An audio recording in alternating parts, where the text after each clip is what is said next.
said, hey, you, let's do some diffy Q. If something's looking blurry, then we'll bring it into view. I said, hey, you. Check it out. Welcome. Let's do some diffy Q. Today we'll review higher order topics, namely focusing on linear, homogeneous, constant coefficient differential equations.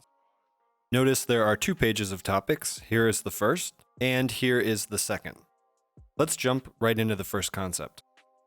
Like in the case of first-order differential equations of a certain form, for second-order differential equations of a certain form, we also have a existence and uniqueness theorem. Namely, if we have a differential equation of this form here, which is second order, it's linear, not necessarily homogeneous, not necessarily constant coefficient, and we also have initial value information like so. If it's the case that P, Q, and F are all continuous on a given interval I, where I contains this value A, found in the initial value information, then you have exactly one solution to this differential equation satisfying this initial value data on this interval. Let's look at an example right away. Here we have a second order linear differential equation along with initial value information, where our point in question is this 2. Now, if we consider each one of these functions, the 1 over x, the cosine of x, and the square root of x, and look at their domains, for 1 over x, our domain is the whole real line except for the point 0. That divides the real line up into 2 intervals, one from negative infinity to 0, which would correspond graphically to this, which would correspond graphically to this, and 0 to infinity, which would correspond graphically to this. Cosine of x is continuous over the whole real line, so the largest interval it's continuous over is negative infinity to infinity. And finally, square root of x is continuous over the interval 0 to infinity. Now the point in question, as I mentioned, is 2. We want to find an interval around 2, and it is possible. There are many different intervals. Here is one such interval, the interval from 1 to 4. That interval contains a, which in this case is 2, and it's such that over that interval, all of these functions are continuous there. There are other intervals we could define. For instance, we could define a smaller one, and this would still be true, but as long as there is one interval, that's enough. So in this case, the theorem of existence and uniqueness applies. There is exactly one, at least one, and no more than one, so there exists, and it's unique, a solution over the interval, let's say 1 to 4, satisfying this differential equation that passes through the point 2, 3, satisfying this data. Now let's look at a case where the theorem does not apply. Here we have the same differential equation with the exception that this green function is now the step function that is 0 as you move to the left up until you hit the value 2, and then it jumps from 0 up to 1.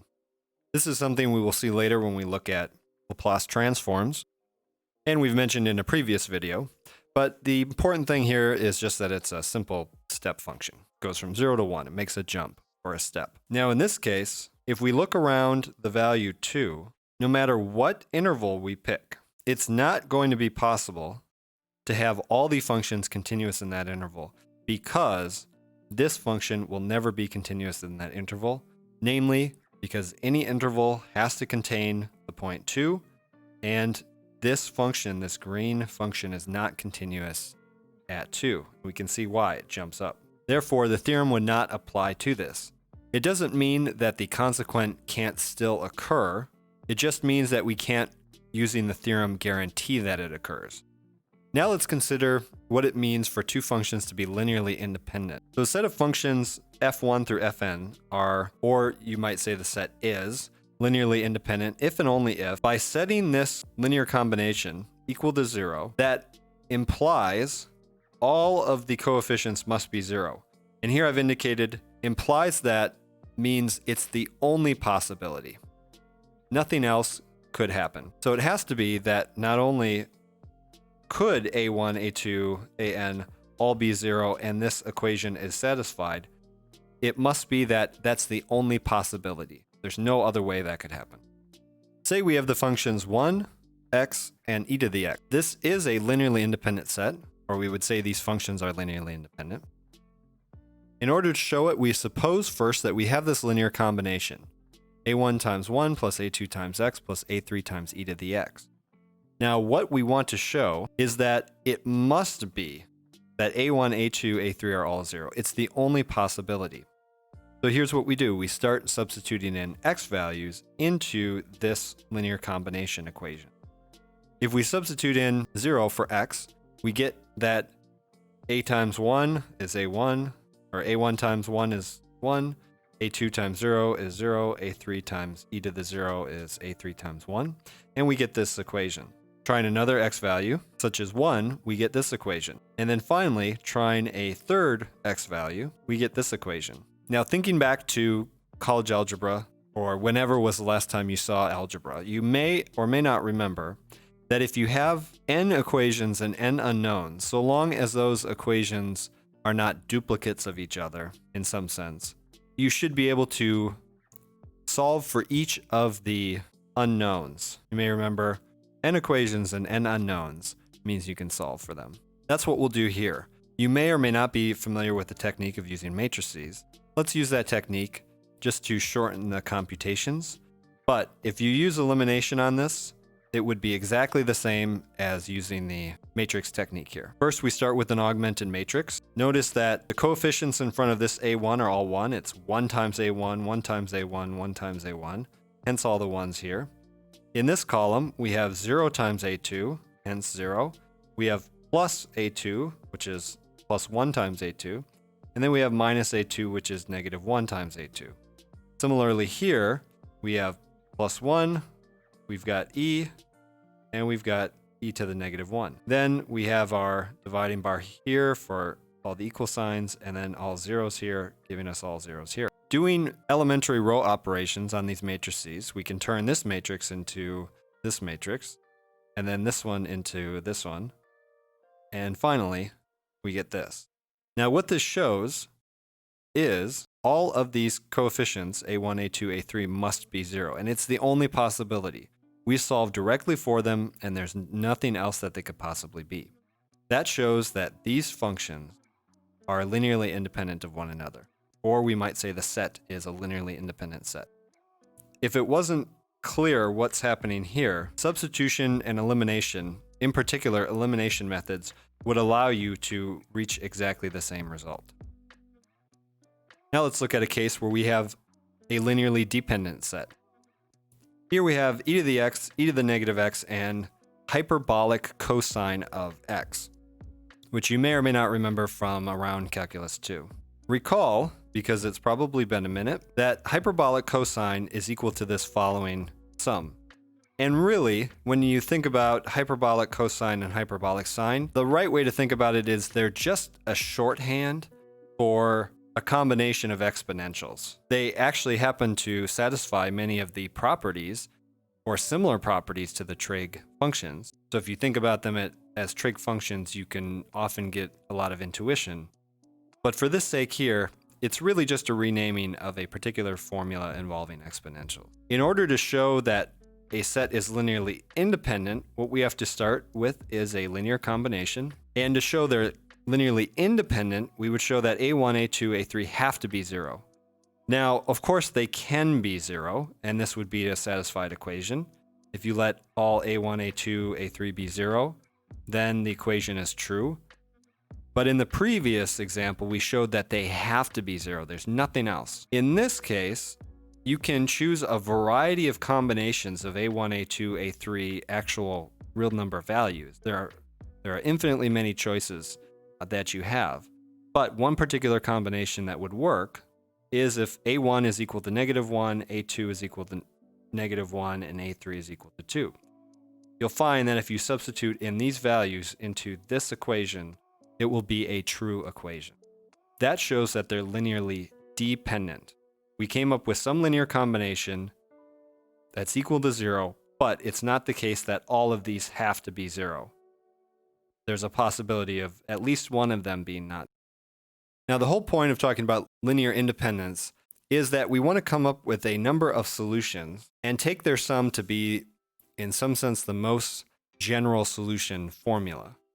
In order to do this, we start with a characteristic polynomial. So let's review that. Now, if you're given an equation that's linear, constant coefficient, and homogeneous, which looks like this, then we say that the characteristic polynomial is going to be the following. Notice there's heavy similarities. The constant coefficient here is the same as the constant coefficient here, same one here is here, and so on and so forth. And the order of the derivative is the same thing as the degree of the exponent.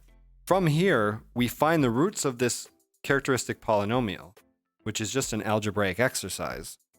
And from there, we're able to decide what the solution formula terms should be. Now, there's two criteria that determine the roots. The roots are either real or complex. That's one of the criteria, being real versus strictly complex. And the way we distinguish this is to say whether there is the presence of an imaginary term, such as beta I, where beta is not 0. Besides asking whether we have a real root or a complex root, which again, they always come in pairs.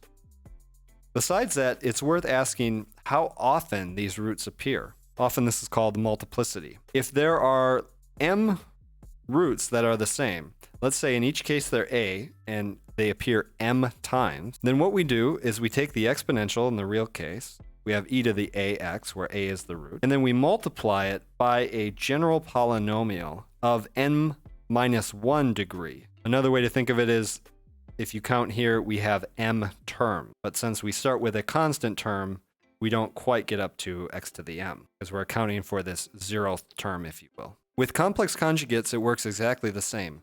If you have one complex number as a root, you'll always have its conjugate. So you always have these pairs together. And depending on the number of times that the pairs repeat, that's how you know what degree of polynomial to multiply by. If there are n pairs, like you see the pair itself n times, then you multiply by a polynomial of degree n minus 1, because again, we want n terms here, n because of the pairs appearing n times, and we start with a 0th term. So that offsets us, basically puts us one behind, essentially. The other thing that's important to note here is the real part is exponential. The imaginary part is the argument inside of the trig functions. And we have different polynomials for each trig function. For cosine, we have a sub 0, a sub 1, etc. For sine, we have b sub 0, b sub 1, and etc. That can be a very important, it's very easy to miss that fact, but these should be different polynomials that you're multiplying cosine and sine by. They should be the same degree, but with different coefficients. Now let's look at putting this in action. Here we have a 4th order constant coefficient linear homogeneous differential equation. That means we can find a characteristic polynomial. Once we have the characteristic polynomial, what we want to try to do is find the roots. Not only are those what we want to find anyways, but they also help us find more roots by factoring the polynomial. The first root we find is -1, and that tells us that p is going to be equal to r minus -1, which is r plus 1, times some other polynomial. That polynomial is going to be degree 3. If we do polynomial long division, what we'll find is that p of r factors exactly as r plus 1 times this r cubed minus 5r squared, etc. Then we're trying to find the roots of this new polynomial to try to factor it further. If we do a test, we find that -1 again is a root.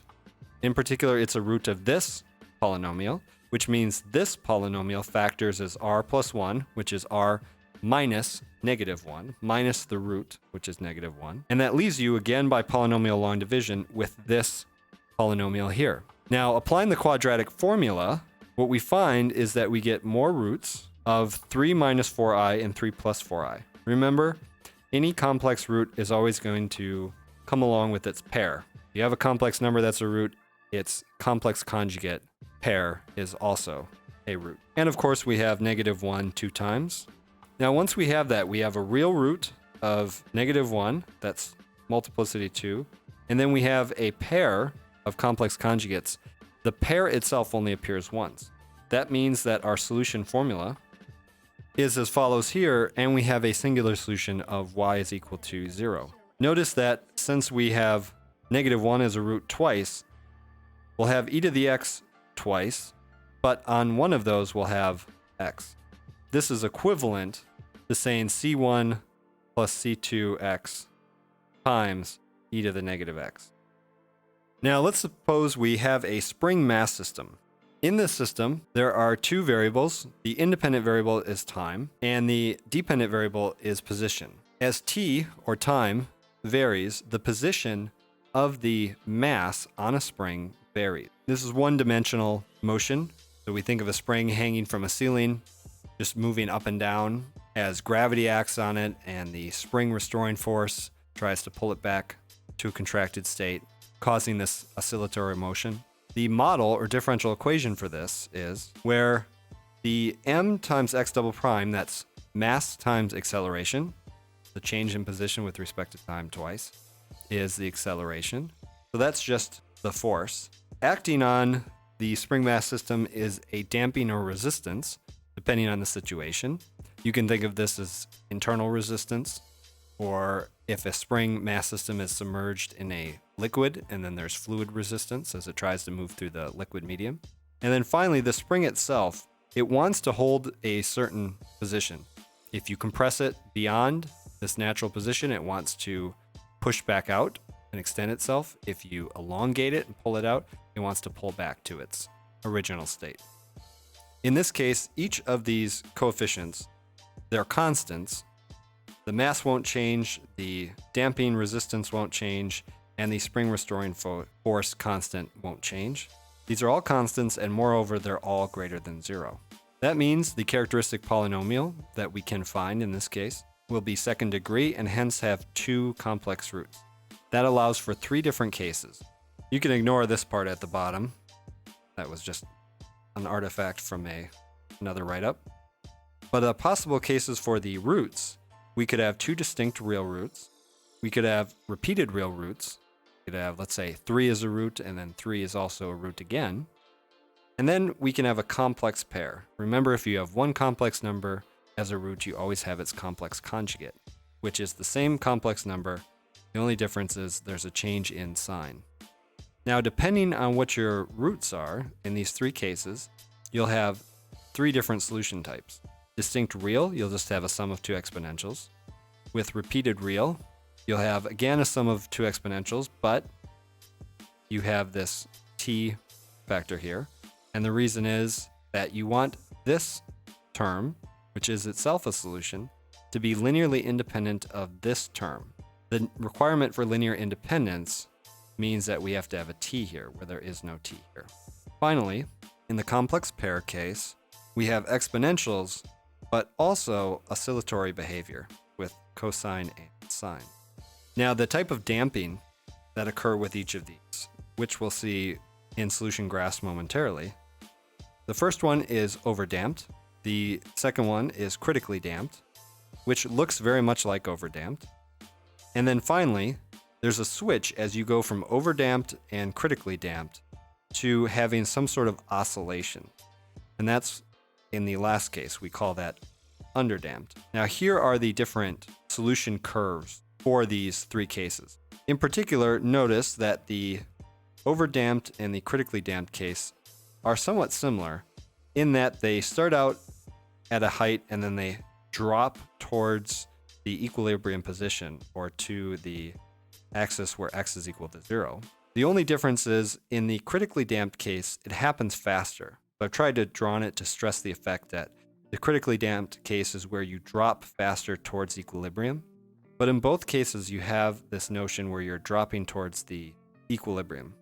Alternatively, you can have oscillation about the equilibrium. In the most general sense, we have underdampedness, which says that you're going to oscillate about the equilibrium position, which is the t-axis, horizontal axis in this case, and you're going to decay that oscillation according to these terms. The e to the alpha t, that causes a decay, because given that these values here will be positive, it will mean that alpha is negative, and exponentials with a negative exponent times the independent variable, that leads to decay. So this e to the alpha t, because these themselves are positive, leads to this decay envelope. If alpha was 0, which is possible, leaving just purely imaginary numbers, then you would not have these decay terms, or they'd be e to the 0. And then you'd have standard oscillation, where your amplitudes remain the same throughout, and they don't shrink or decay like this. Now let's say you start out with a spring mass system, where you have a mass of 2 kilograms, you have a damping constant of 1 kilogram per second, and then you have a spring constant of 3 kilograms per second squared. The model or differential equation for this would look like so. And its characteristic polynomial, because it's linear homogeneous constant coefficient, would be. And now we can find the roots of this polynomial. Once we have the roots, since they are complex roots, and again, notice that it's a complex conjugate pair, that gives us a solution formula, which follows. And now if we wanted to solve for C1 and C2, we would need initial value or boundary value information. Now, we'd like to know what is the frequency, the period, and the damping. Well, we can actually decide right now what the damping is. If you end up with complex roots, then that is a case of being underdamped. Underdamped meaning that we'll be able to have some oscillation. As far as frequency and period, let's take a look at this. Now, here's a disclaimer that I don't claim this green curve is exactly this function, because in part, we don't know what C1, C2 are. We don't have boundary or initial value information. What I've drawn is just a sample that we know there's going to be some kind of decay because of this, and we know there's going to be oscillation because we're working with cosine and sine. And anyways, we don't need to be very exact for this. We just need a graph to give us the idea. Now, in order to find the period, what we want to find is how long it takes to go from one peak to the next. Now, if there's no damping effect, you have totally natural oscillation. Then you would call that the frequency. In the case where there is decay, you have a damping, but still oscillation. Then you start to talk about the pseudo frequency or pseudo period and so on. So you add pseudo when you have some kind of damping but still have oscillation. The pseudo period is how long in time it takes to go from one peak to the next. If we think of it in terms of just simple cosine, cosine itself, if we thought about nothing else, would need 2 pi time, if it was just, let's say, cosine of t, to go from a peak of 1 down to -1 and then back up to a peak of 1. That would take 2 pi seconds if it was just cosine of t. So we want to emulate that by saying, how long does it take this root 23 over 4 times t to get to 2 pi? What's the adjusted amount of time? And if we call that capital T, or period, which is usually how it's denoted, it's a simple algebraic calculation, and we find out that it'll take this number of seconds. Now, the pseudo frequency, just like the regular frequency, is 1 over the period. We do a computation there. We get that it's simply the reciprocal, so root 23 over 8 pi, and that's hertz, where hertz is cycle a second, or cycles a second. If we think about it, looking on our graph here, let's suppose we indicate about a second in length. Now, what the frequency says is how many cycles are you going to get within 1 second? In another case, not here, but in another case, suppose your second is indicated in yellow and you have this oscillating solution curve in red here. Just a quick glance at this shows that we have, looks like peak to peak to peak and maybe another peak.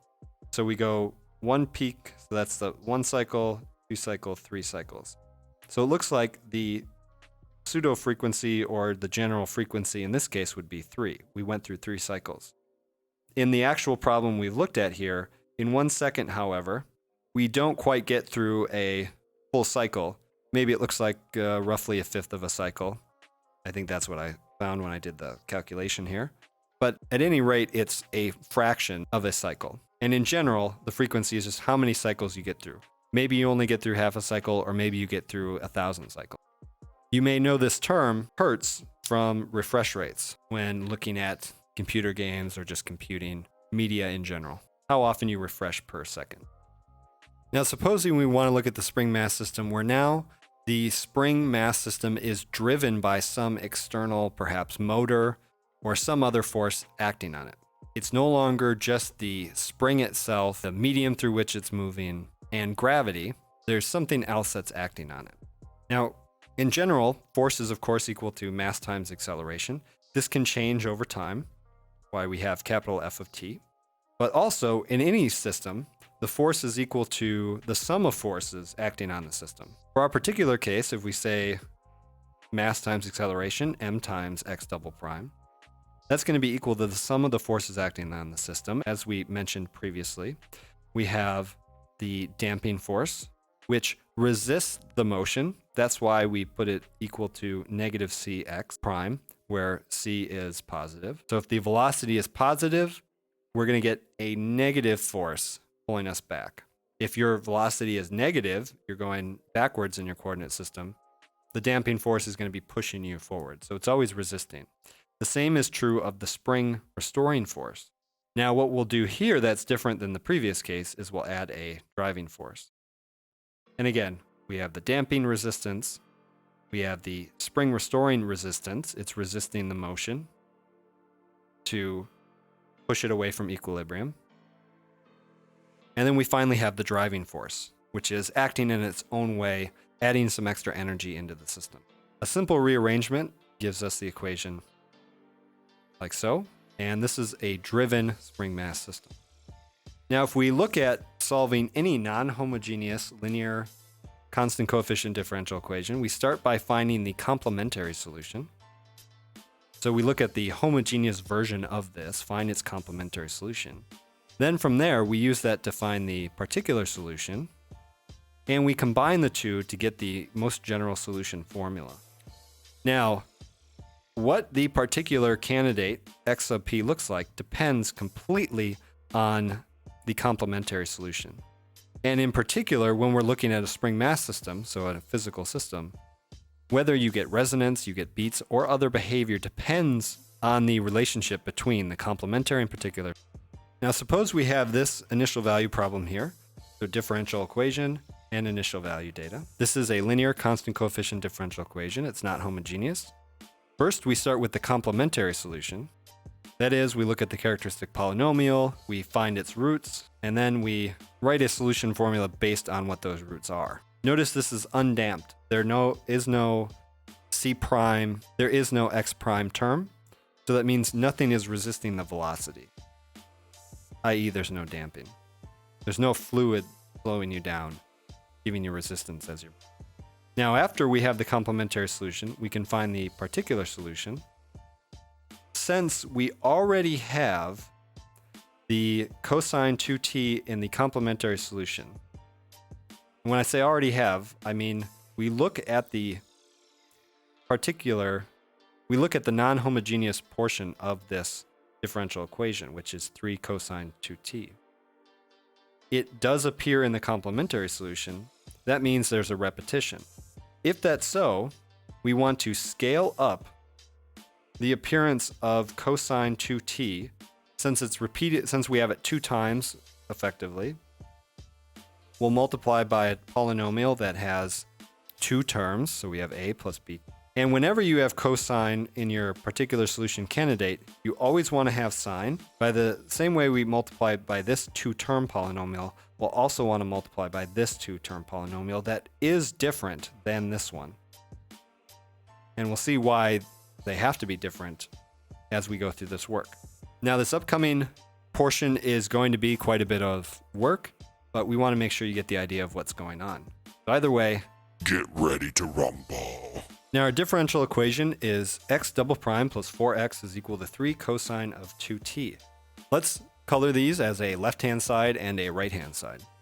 We said our particular candidate is going to be x sub p is equal to the following expression here. Now, we'll want to find xp double prime in order to substitute it in this differential equation.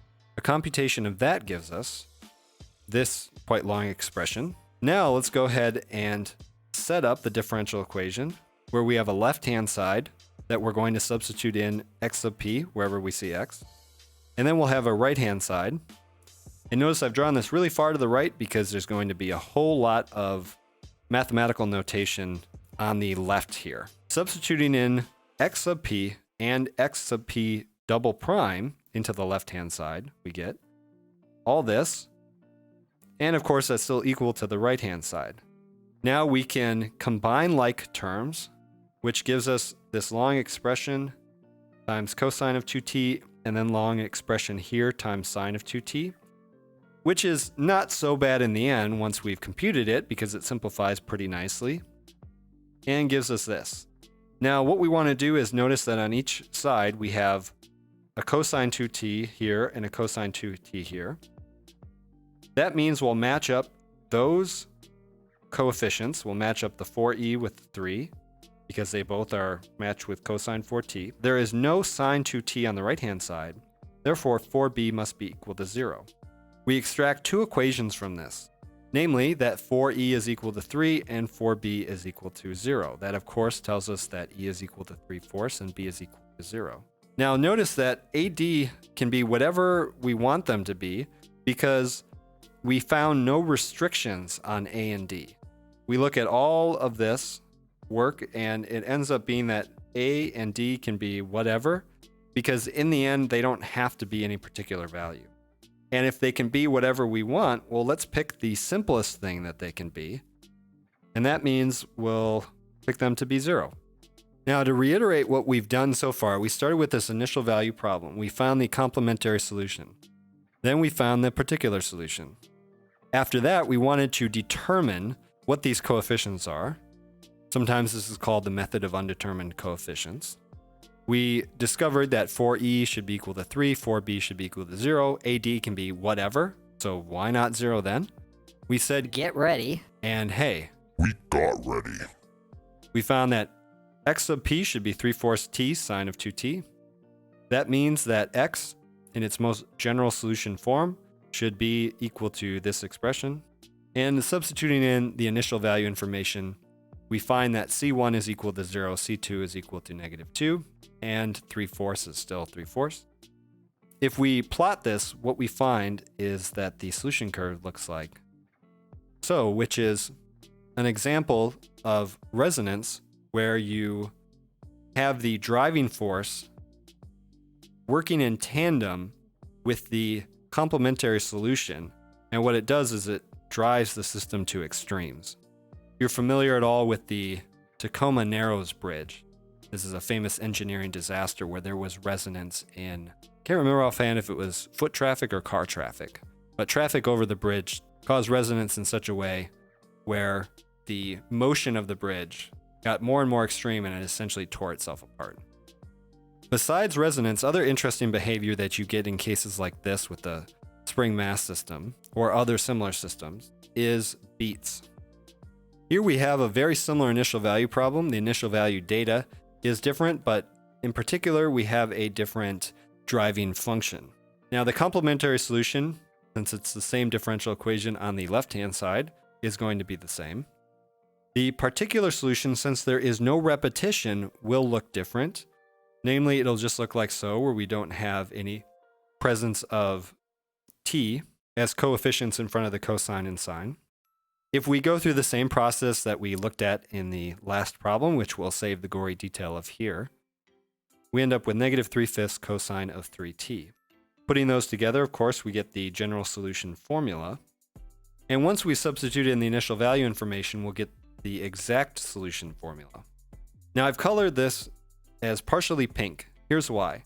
Suppose for a second you only had this pink function, and we didn't have this part. So suppose in some sense we didn't have the driving component.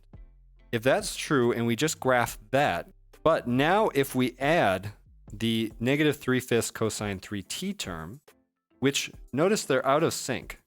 One is 2t and one is 3t. If you add the two together, what you'll get is this. Now, this is very roughly drawn, but hopefully it gives you the idea that what you're doing is you're taking an oscillating curve, such as like a cosine of 2t, with a given amplitude of 8/5, and you're modifying it according to this out of sync other oscillating curve. So it modifies the current curve. Now, you can have really interesting behavior, such as something like this, where you have just the faintest idea of a oscillating curve, but then you have this kind of wild up and down behavior between there. You can do some really interesting things. If you're at all interested, I would recommend just going to Desmos and spending a few seconds playing around with trying different frequencies here. You can even use exactly this one, use the same amplitude, but try different frequencies. And you'll notice you get some kind of really interesting shapes. Certainly if you mess with the amplitudes and so on, you can get interesting behavior. There's kind of fun stuff to explore, trying to find out what the relationship between these two will be and how it leads to certain behavior on your graph. But you get some fun stuff there. I hope this video has been useful. We'll see you in the next video. To view the next video in this series, click the link on the right. To view the last video in this series, click the link on the left. If you want to learn more about me, the nerd who's making these videos, visit the website below. And as always, have a good day.